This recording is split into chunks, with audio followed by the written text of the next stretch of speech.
My uncle left me $5 million in his Miami beach house, and I thought it was a dream come true. I had no idea it was actually a target he painted on my back. My uncle was more of a father to me than anyone else. My own dad died when I was 3, and Uncle Mark stepped in. He was this larger-than-life figure, a successful realtor who sold multi-million-dollar villas right on the sand in Miami. I remember him always having a booming laugh, a deep tan, and this energy that could light up a room. He'd show up at our modest house in Fort Lauderdale with bags of groceries for Mom, tickets to a Dolphins game for me, and that signature grin that said, "Everything's gonna be okay." But about 5 years ago, something shifted. The light in his eyes just dimmed. The laughs became less frequent, forced. He'd still visit us, and for those few hours, especially when he was talking with my mom, his old smile would flicker back to life. But as soon as he left, the shadow would return. I blame the stress of his business. His wife, Linda, was a social climber whose only vocabulary seemed to be about designer brands and their next vacation to Saint-Tropez. Their daughter, my cousin Jessica, was a nightmare, a hard-partying trust fund brat who crashed Ferraris and treated her dad like a personal ATM. They were a black hole, sucking the joy out of him. When he died suddenly at 49, the official cause was a massive heart failure. It didn't feel right. A man who was so full of life, even in his quieter years, just gone. At the reading of the will, held in some cold, air-conditioned lawyer's office, the air was thick with Linda's expensive perfume. She and Jessica were already dressed in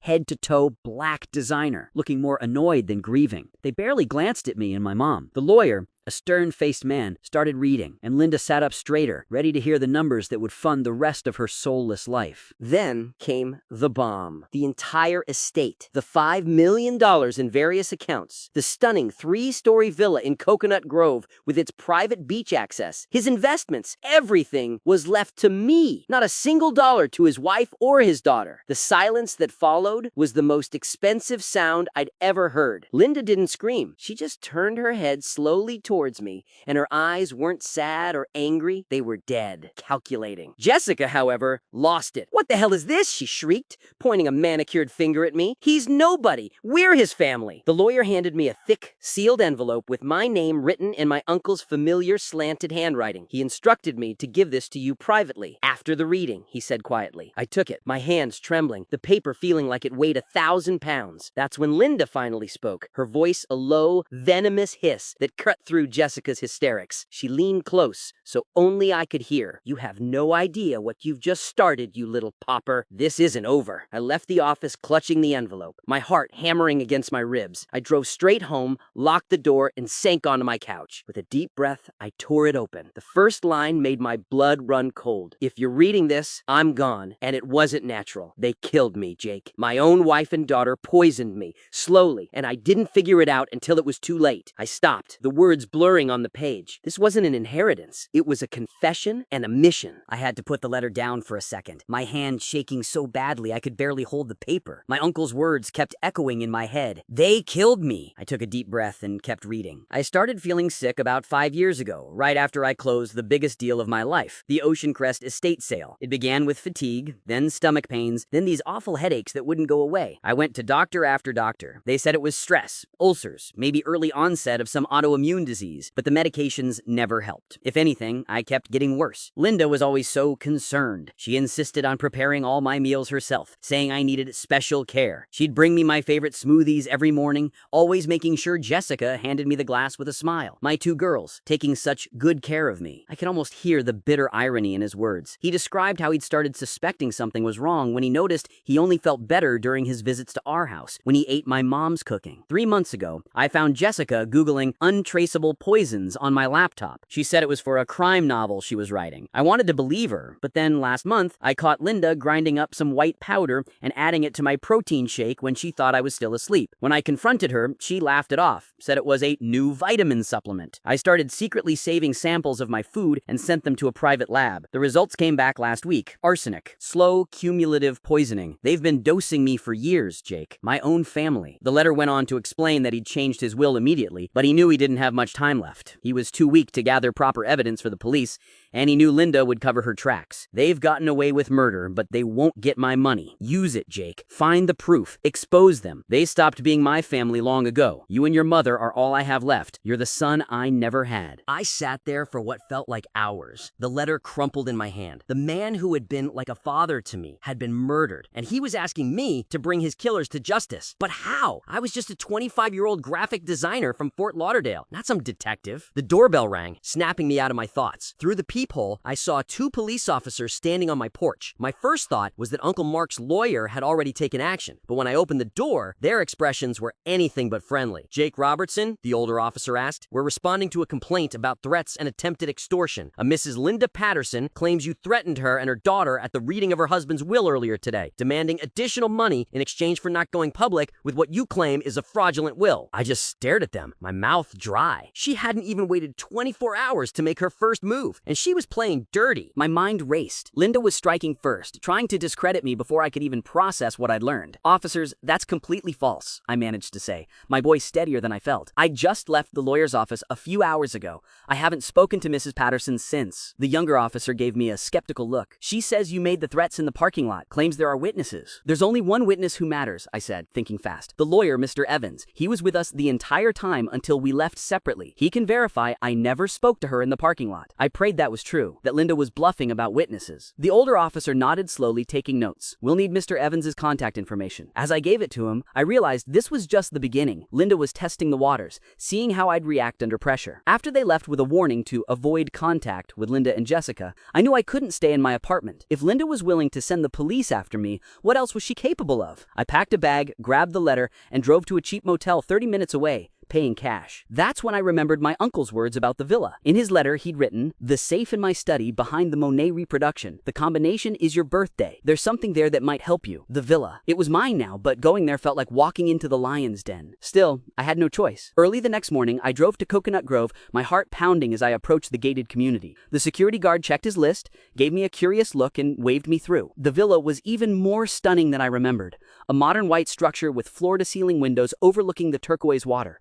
But as I pulled into the driveway, I saw that I wasn't alone. Jessica's convertible Porsche was parked haphazardly near the entrance, and through the glass front door, I could see her moving inside, pulling clothes from closets and throwing them into suitcases. She was looting the place before I could even set foot in it. I sat in my car for a minute, watching her through the massive windows. She was tearing through the place like a hurricane, yanking designer dresses from closets and tossing jewelry into a Louis Vuitton suitcase. This was my property now, and she was trespassing, but confronting her alone felt dangerous. Then I remembered the security gate. I scrolled through my phone and found the number the lawyer had given me for the community security office. "This is Jake Robertson," I said, trying to sound authoritative. "I'm the new owner of the Patterson Villa. There's an intruder on the property, and I need immediate assistance." Within 2 minutes, a security golf cart was speeding down the Palm Line Street. 2 uniformed guards approached the front door just as I was getting out of my car. Jessica didn't hear them coming over her own ranting as she threw another armful of clothes into her suitcase. When she saw me standing there with the guards, her face twisted with pure hatred. "What are you doing here, you thief? This is my house!" "Actually, Miss Patterson," the older guard said, consulting his tablet,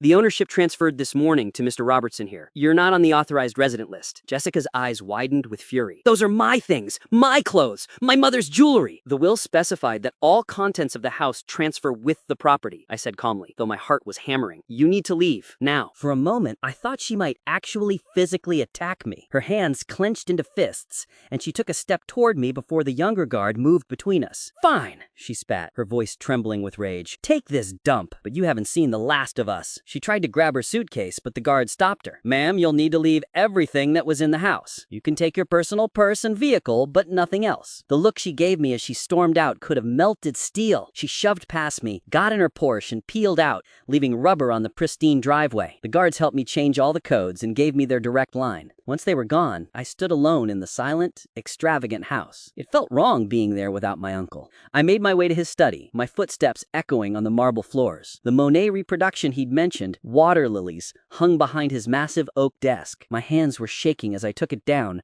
revealing the wall safe behind it. I dialed the combination, my birthday, 0815. The safe clicked open. Inside there were stacks of cash, important documents, and a small black digital voice recorder. I pressed play, and my uncle's weary voice filled the study, sending chills down my spine. "Jake, if you're hearing this, they've probably already started coming after you. I've been documenting everything. check the hidden camera in the living room. It's in the smoke detector. They don't know I've been watching them plan this for months. I nearly dropped the recorder. A hidden camera? My uncle had been gathering evidence from beyond the grave. I rushed to the living room, my eyes scanning the ceiling until I found the smoke detector he'd mentioned, positioned perfectly to capture the main seating area. Back in the study, I found the login information for the cloud storage service where the footage was being saved. My hands trembled as I logged in from my uncle's computer. There were hundreds of hours of footage, organized by date. I started with the most recent files from the weeks before his death. The first few clips showed nothing unusual. Linda scrolling through her phone, Jessica complaining about her allowance. Then I found it. A file dated 3 weeks before he died. I clicked play. The timestamp showed 2:14 a.m. Linda and Jessica were sitting on the white leather sofa, drinking wine. They thought they were alone. They thought he was asleep. "It's taking too long, Jessica," whined, swirling her glass. "I'm tired of pretending to care about how he's feeling. When do I get my life?" "Patience," Linda said, her voice cold and measured. "The lab results confirm the cumulative effect. Another few months, maybe less if we increase the dosage slightly. It has to look natural." Jessica leaned forward. "And you're sure no one will suspect?" "Who would? I'm the devoted wife. You're the concerned doubter. We've been caring for him through his illness for years. The doctors are already confused. By the time anyone thinks to question it, we'll be in Saint-Tropez with his money." I had to pause the video, my stomach churning. Hearing them say it out loud, so casually planning his murder, it made everything real in a way the letter hadn't. This was premeditated, cold-blooded murder. But it was just their word against, well, a dead man's hidden camera footage. Would it be enough? They'd surely claim it was taken out of context, that they were just venting. I needed more. I kept searching through the files, my determination hardening with every minute. Then I found another clip from just 1 week before he died. This time, Linda was on the phone, her back to the camera. "Yes, the same supplier," she was saying quietly. "No, double the concentration this time. He's built up a tolerance." She paused, listening. "I don't care about the risk. I want this over with. Just make sure it's ground fine enough to dissolve completely in his morning coffee." My blood ran cold. She was ordering more poison right here in this house while my uncle was sleeping upstairs. I had them. This was conspiracy to commit murder, captured in crystal clear audio and video. But as I sat there, triumphant and horrified, my phone buzzed. It was my mom. Her voice was shaking, barely holding back tears. "Jake, you need to come home. Someone broke into the house while I was at work. They didn't take anything, but they left a note on the kitchen table." My grip on the phone tightened. "What did it say, Mom?" She took a shaky breath. "It said, 'Drop the inheritance or your son is next.' They knew where I live, Jake. They threatened you." The game had just changed. They weren't just coming after me anymore. They were going after my mother. And I knew right then that I wouldn't just expose them. I would destroy them. I drove to my mom's house like a man possessed, breaking every speed limit.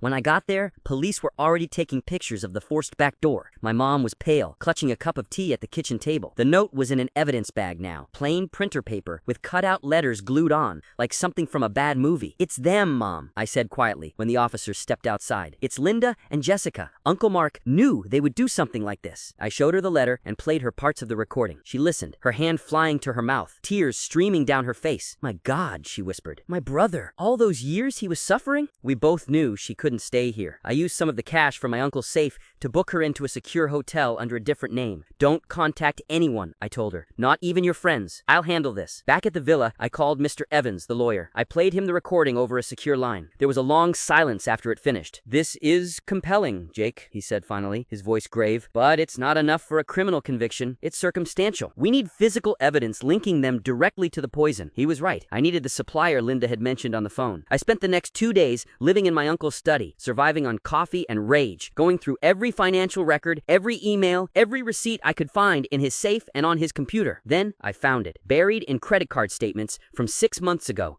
A $5,000 payment to a company called Botanical Wellness Solutions. It was disguised among other luxury purchases, but the amount was odd, and the company name triggered something. I cross-referenced it with the footage dates. The payment coincided exactly with a period where Linda had complained to my uncle about his worsening condition. A quick online search revealed Botanical Wellness Solutions was a high-end, members-only supplement company based in Coral Gables. It was the perfect front. I had my target, but I was a graphic designer, not a private investigator. I needed professional help, and thanks to my uncle, I could afford the best. Mr. Evans recommended a firm of former federal investigators who specialized in white-collar crime and, discreetly, gathering evidence for exactly these kinds of situations. Their lead investigator, a stern, no-nonsense woman named Sarah, listened to my story and reviewed the evidence. We can get you what you need, she said, but it's going to be expensive and it's going to take time. And there's a risk. If they suspect we're onto them, they might try to flee or escalate. I didn't hesitate. Do it. Use whatever resources you need. The money doesn't matter. As Sarah's team started their work, the pressure from Linda and Jessica intensified. They filed a lawsuit contesting the will, claiming undue influence. They gave a tearful interview to a local news station, painting me as a manipulative nephew who'd preyed on a sick, grieving man. The comments section was a nightmare. I felt like I was living in a pressure cooker, watching my name get dragged through the mud, waiting for a break that might never come. Every day felt like a year. Every noise outside the villa made me jump.